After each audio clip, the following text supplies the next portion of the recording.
Hello किसान भाइयों, राम राम नमस्कार। तो अभी इस वक्त आप हैं देवभूमि उत्तराखंड के खूबसूरत से पहाड़ों में।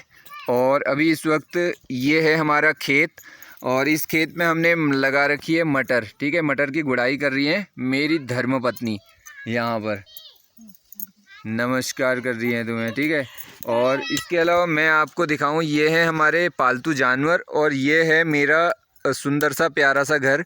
और घर में खेल रहे हैं छोटे छोटे नन्हे मुन्ने बच्चे। आज अपनी पत्नी से आपकी बात कराते हैं और उनसे पूछते हैं कि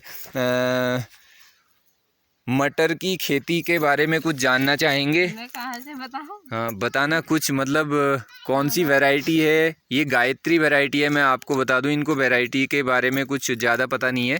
चलो हम पूछते हैं इनको कि पहाड़ में इन्हें कैसा लगता है। सबसे पहले तो मैडम, आपको पहाड़ में कैसा लगता है? अभी ज़रा काम को बंद कर दीजिए और हमारे दर्शकों को बताइए आपको पहाड़ में कैसा लगता है। अच्छा लगता है। अच्छा, मतलब शहर में भी रहना पसंद करते हो? नहीं, क्यों?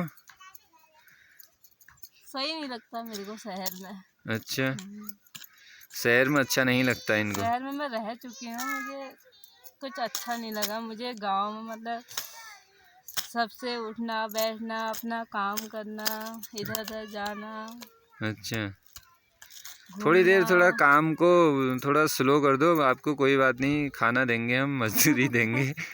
थोड़ा अपने कुदाल को रोक दो और हमारे दर्शकों मुझे को। खाने देने की जरूरत नहीं है, मैं अपने लायक खाने के लिए करती हूँ। अच्छा, मतलब जितना तुम खाती हो उतना काम कर लेती हो।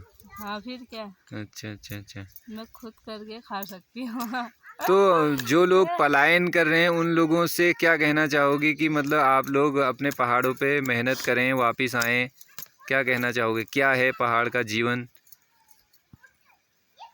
पहाड़ का जीवन सही है, मतलब शहर को मतलब अपने पलायन, जिसके पास सब चीज़ हो, मतलब सुविधाएं हो, खेती बाड़ी हो, जमीन जायदाद हो, उन लोगों को उन पहाड़ लोगों पे। ने मतलब पहाड़ को, अपने पहाड़ को भी देखना चाहिए ना, अपने पहाड़ के घरों को सही करना चाहिए। हाँ, रहने के लिए किसी के ईजा बाबू होंगे, हाँ, वो लोग ज़्यादातर अच्छा नहीं मानते हैं बाहर अपना। हाँ, हम लोग तो अच्छा मानते हैं, लेकिन बड़े बुजुर्ग लोग तो बुजुर्ग बिल्कुल भी लोग अच्छा मतलब नहीं मानते। बिल्कुल भी अच्छा नहीं मानते हैं। उन्हें शहर में अच्छा नहीं लगता है। हाँ, और लेकिन वो हम लोग, लोग सोचते हैं कि हम उनको शहर में ले जाएं, हाँ, वहाँ पर सही से रहेंगे, लेकिन उनका मन नहीं मानता है। मन नहीं मानता है। उनको उन्हें अपने अपने पहाड़ों पहाड़ों की ही की याद याद आती है आती है, चाहे उनका और कुछ हो उनका ना हो। शरीर भी साथ नहीं देता है। शरीर भी वहाँ का गर्मी, गर्मी के टाइम में भीषण गर्मी होती है उस ठंड वक्त में उन्हें। कोहरा। हाँ, ठंड में कोहरा होता है और बरसात में जो है वहाँ शहरों में पानी भरता है और बार बार उन्हें अपनी दिक्कतों का सामना करना पड़ता है और उनका शरीर फूल जाता है। और पहाड़ों में क्या है, अगर जैसे 50 काम होते हैं, कभी अपने आंगन में मतलब टहलो। पहाड़ में आदमी टेंशन फ्री रहता है, मतलब कुछ उसको टेंशन हुए रहेगी, वो कभी इधर चले जाएगा काम करने, कभी किसी के साथ बैठ जाएगा, दो बातें अपनी शेयर कर लेगा। हाँ, और मतलब शहर में तो बस अपने। शहर में तो वहाँ पर से वहाँ पर कुछ हुए रहता है, पता ही नहीं चलता हाँ, है। कोई मरे भी रहेगा तो। कुछ भी होता ये है देखो तो गाइस, जिसने मटर का पेड़ भी उखाड़ दिया बात कहाँ करते करते। है। करीब 2 किलोमीटर का नुकसान हुआ होगा। हाँ, मैं तो प्लेन्स में रही, मेरे को अच्छा नहीं लगा। मैं तो, सब लोग मेरे से कहते हैं कि तू, तेरा बहुत काम है, ये है। मैंने कहा मैं खुद रहती हूँ, नहीं तो हम चले जाते कहीं भी, लेकिन मैं नहीं, मैं नमक के साथ रोटी भी खाऊंगी तो मैं इधर पहाड़ में ही रहूंगी। और पहाड़ में अच्छा भी है, मतलब जैसे हम लोग पहाड़ में मेरे को यहाँ पे कोई प्रेशर भी नहीं है कि काम करो ये करो, मैं अपने हाँ, मन से लगे रहती अपनी हूँ। मर्जी से काम करते हैं, कोई ज़बरदस्ती नहीं है। हाँ, जितना हमको होता है हम लोगों से उतना ही करते हैं, ये नहीं जितना कि यार होगा इतना उतना ही करना है। करेंगे। जैसे हमारे पास अभी ये प्रॉपर्टी है, मतलब ये पूरा एरिया जो आपको दिख रहा है, यहाँ से भी कम से कम 500 मीटर ऊपर जितना दिख रहा है ये बड़ा मैं सा इतने पेड़। को ही करूँगी, फिर मैंने घास और भी काटनी उसके है। अलावा यहाँ से नीचे तक, जहाँ तक आपकी नज़र पहुँच रही है, यहाँ से 2 किलोमीटर नीचे तक, 1-1.5 किलोमीटर नीचे तक लगभग हमारे पास बहुत बड़ा एक तोक है।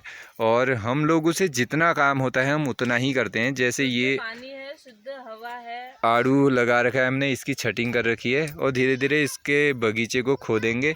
और ये इधर को हमने खोद रखा है, यहाँ पर अपनी सब्जी के लिए लगा रखा है। और अभी कुछ टाइम बाद हम सब्जियां लगाएंगे, लगभग सभी सब्जियां लगाएंगे। सब्जी का सीज़न आता है बरसात में, उस टाइम हम सब्जियां लगाएंगे। शुद्ध हवा है, शुद्ध पानी है। हाँ, पहाड़ों में शुद्ध हवा है और शुद्ध पानी है। और मतलब उसके अलावा 30 त्योहारों में हम अपने घरों में होते हैं, और उसके अलावा सुख दुख में हम अपने मित्रों के साथ, अपने गांव वालों के साथ होते हैं, और त्योहारों में भी अपने घर गांव वालों के साथ होते हैं। तो यह सब कुछ हर किसी को नहीं मिलता है। पैसा ही सब कुछ नहीं होता है, मैं आप लोगों को बता दूं, पैसा ही सब कुछ नहीं होता है। जिसके पास पैसा होता है ना, वो सुखी नहीं रहता है वो इंसान। और ज़रूरी नहीं है कि सरकारी नौकरी वाले ही सब कुछ मतलब हासिल कर लेंगे। अपनी सुविधाएं, अपने सब चीज़ करने के लिए। हाँ, सरकारी नौकर भी होता है ना, पूरी ज़िंदगी मतलब उसकी यार पैसा पैसा पैसा पैसा करते ही चले जाती है। न वह बंदा कभी किसी के सुख में जा पाता है, न किसी के दुख में जा पाता है, और न अपने समाज में, अपने सामाजिक कार्यक्रमों में वह भाग ले पाता है। पैसा तो गरीब भी होगा तो अमीर भी होगा तब भी कहेगा पैसा पैसा ही है। हाँ, पहाड़ों में थोड़ा बहुत ऑफ सीजन में हम लोगों को दिक्कत आता है, हम लोगों की अर्निंग नहीं होती है जाड़ों में, तो उस वक्त हमें बहुत ज़्यादा स्ट्रगल, संघर्ष करना पड़ता है, बहुत मुश्किल से दिन काटने पड़ते हैं। लेकिन जैसे जैसे ही मौसम परिवर्तन होता है, वैसे वैसे ही हम लोगों के खेतों में, हम लोगों के बगीचों में फल सब्जियाँ होने लगती हैं, तो फिर हम लोगों को मतलब ज़्यादा दिक्कत नहीं होती है। तो कैसी लगी आपको हमारी यह वीडियो, कमेंट करके ज़रूर बताना। गरीबी और अमीरी से कोई वो नहीं होता है, मतलब नहीं है।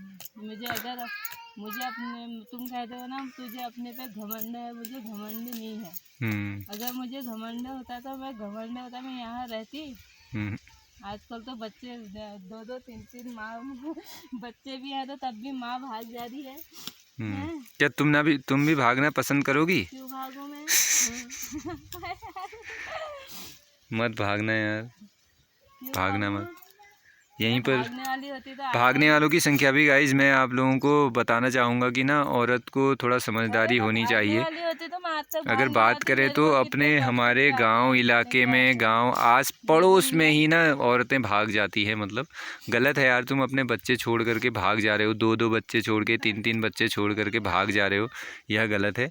थोड़ा अपने हालात, अपनी सिचुएशन, अपना घर बार, अपने माँ बाप, अपने पति की मजबूरियाँ और वो सारी चीज़ों को देखो, और थोड़ा अपने आप में कंट्रोल करो, यही कहना चाहूँगा। अगर जो औरतें हमारी वीडियो देख रही हैं उन लोगों से, और एकदम से बिना सोचे समझे यह सब कुछ निर्णय लेना सही नहीं है, ठीक है। गरीबी अमीरी क्या है, तराजू के 2 पलड़े हैं जो बारी बारी आते जाते रहते हैं, इसलिए ऐसी चीज़ों में ध्यान नहीं देना चाहिए। भगवान ने जो रच रखा है उसको झेलना है, उसको। ऐसे भागना थोड़ा, कोई अपने मायके चले जाती है, कोई कहीं चले जाती है। हाँ, गलत है। मुझे अगर भगवान ने हमें इतनी सारी ज़मीन जायदाद हमारे हिस्से में हमें कर्म करने के लिए दिया है, तो फिर हमें अपने हाथ पांव हिलाने चाहिए, और उतने हिलाने चाहिए जितनी हमारी सामर्थ्य है। ये नहीं कि ज़बरदस्ती यार उसने सब कुछ कर लिया, हमने नहीं किया है। अपना स्वास्थ्य सही होना चाहिए, दूसरे को देख करके नहीं करना है कोई भी काम। मैं आप लोगों से कहूँगा, दूसरे को देख करके नहीं करना है, ठीक है। दूसरा तो यार दूसरों का सब कुछ सही है, चलो कोई घर में बहुत सारे लोग हैं, वो लोगों ने काम कर लिया, हमने नहीं किया, ऐसा नहीं होना चाहिए। दूसरे को देखोगे तो फिर जी नहीं पाओगे आप लोग, इसलिए खुद को देखो और जितनी आपकी कैपेसिटी है उस हिसाब से अपने काम करते रहो, भाड़ में जाए दुनिया। अपनी क्या कहते हैं, जन्मभूमि मातृभूमि, जहाँ पर हमने जन्म लिया है वहाँ पर ही हमें मतलब मुझे तो शहर अच्छा नहीं लगता है।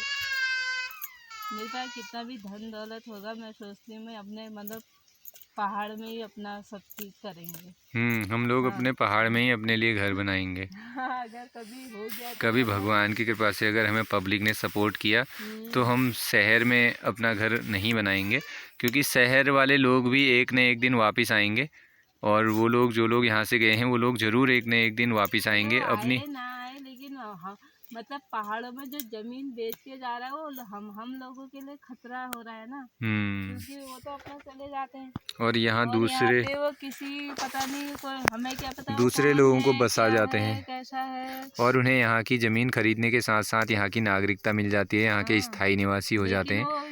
और जब हमारे यहाँ से समाज के जाके घर बनाते हैं तब उनको पता चलता है कि प्लेन्स बाहर को क्या है। तब वो पछताते हैं कि यार हमने अपनी ज़मीन क्यों बेची, क्यों ऐसा ज़मीन नहीं करा। बेचना चाहिए, अपनी ज़मीन नहीं बेचनी चाहिए। पूर्वजों के द्वारा जोड़ी गई ज़मीन को ना बेचें, यही कहना चाहूँगा। ज़मीन कभी भी नहीं बेचना चाहिए। एक ज़मीन ही तो होती है हमारे पूर्वजों के द्वारा, मतलब हमें निःशुल्क दी गई है, जो उसको कभी ना बेचें। और बेचे तो कोई अच्छे मतलब हमारे इस उसमें ज़मीन जो में हमारे माँ बाप ने बहुत मेहनत कर रखी है। और अभी भी मैं इस खेत में हूँ ना, कई बार जैसे अभी इस वक्त मेरी मम्मी नहीं है और मुझे कभी ऐसे खेत में काम करते करते कहीं पे चूड़ी का, अगर चूड़ी हाथ में पहनने वाली जैसे लाल चूड़ी है, चूड़ी का एक टुकड़ा भी मिलता है तो मुझे लगता है शायद यह मेरी मम्मी का होगा, क्योंकि उन्होंने इस खेत में मतलब बहुत ज़्यादा मेहनत की है। इस खेत में रोज़ काम किया है, पूरी ज़िंदगी भर काम कर रखा है इस खेत में। कहीं ना कहीं हमें उनकी निशानी मिलती रहती है। इसलिए ना इस ज़मीन को नहीं बेचना है। जिस ज़मीन में हम आज हैं, अपने पूर्वजों की बदौलत इस ज़मीन से खा रहे हैं, उस ज़मीन को ना बेचें। कसम खा लें कि इस ज़मीन को नहीं बेचना है। उत्तराखंड में बहुत सारे लोग ज़मीन बेच रहे हैं। परसों ही मैं कुछ दिन पहले हाल ही में पटवारी चौकी में गया था। एक बंदा आया था, उसने 7 नाली में से मात्र 3 मुट्ठी ज़मीन बचा रखी थी और हिस्सा प्रमाण पत्र बनाने के लिए आया है पटवारी चौकी में। मैं तो हैरान हो गया उसको देख करके, उसकी बातें सुन करके। मैंने बोला 3 मुट्ठी में तो इसका खाली घर ही घर बचा होगा, वो भी पुराना खंडहर। और वो बंदा हल्द्वानी में जा कर के रहने लग गया है। पटवारी जी बोल रहे हैं उससे, यार तेरे पास बचा ही क्या है, मात्र 3 मुट्ठी का क्या हिस्सा प्रमाण पत्र बनाऊँ मैं तेरा। उसने 7 नाली में से मात्र 3 मुट्ठी बचा रखी है और वो बहुत पहले से ज़मीन बेचते हुए आ रहा था और उसे ये भी पता नहीं था कि मैंने किसको ज़मीन बेची है। उन लोगों के नाम तक भूल गया था वो। पैसा तो खर्च हो ही गया होगा उसका, जो पैसा आया था। पैसा तो खाली और था। उसके साथ साथ उसको मैंने ज़मीन किसको बेची है उनके नाम भी भूल गया था वो। जबकि उसके पैसा तो हाथ पटवारी का जी ने बताया कि इस नाम के बंदे को आपने ज़मीन बेची है करके, क्योंकि पैसा तो वहाँ हाथ का पर कागज़ों में मैला सब है, कुछ मैला लिखत है, कागज़ों में लिखत है। तो पटवारी साहब बोल रहे हैं कि यार ये नाम है। है। पटवारी जी को खुद विश्वास नहीं हो रहा था उसकी ज़मीन को, मतलब ज़मीन इस ये बंदा मतलब रियल है या कोई फेक आ रखा है करके सोच रहे थे वो, क्योंकि उसको पता ही नहीं था। ऐसे पैसा ऐसे तो लोग हाथ हैं। का मैला है। पैसा हाथ का मैल है। ओए, तो बहुत बहुत धन्यवाद। कैसी लगी आपको हमारी यह वीडियो, कमेंट करके ज़रूर बताना। चैनल पे नए हो तो चैनल को ज़रूर सब्सक्राइब करें। आपके एक मुझे तो पहाड़ ही सब्सक्राइब, अच्छा लाइक, लगता कमेंट है से यार, कोई, चढ़ने को हम छोड़ो लोग ना। इतने जल्दी अमीर नहीं होने वाले हैं। धीरे धीरे हम लोगों को सपोर्ट करें। भले ही आप हमारी वीडियो वॉच नहीं कर रहे हों, लेकिन सब्सक्राइब करें। नहीं, अभी आपके जब सब्सक्राइब से हमें बहुत मतलब सपोर्ट मिलता है। मेरे मन में बहुत चीज़ है, लेकिन जब मैं कभी पैसे वाली हो जाऊंगी तब बताऊंगी। तब बताएगी। हाँ, तब सच्ची बताएगी, में। अभी नहीं बताएगी। हाँ, पैसा होने के बाद तो फिर तुम, नहीं तो मुझे नहीं लगता है ना बताओगे। है मुझे नहीं लगता। क्या पैसे होने के बाद क्या बताना है, अभी बताओ ना। ना। तो जब हमारे पास होगा तभी तो मैं बताऊंगी ना, क्या क्या मतलब क्या सोच है मेरी, क्या अच्छा अच्छा, है। अभी नहीं बताना है। चलो ठीक है, अभी आज की वीडियो को यहीं पे एंड करते हैं।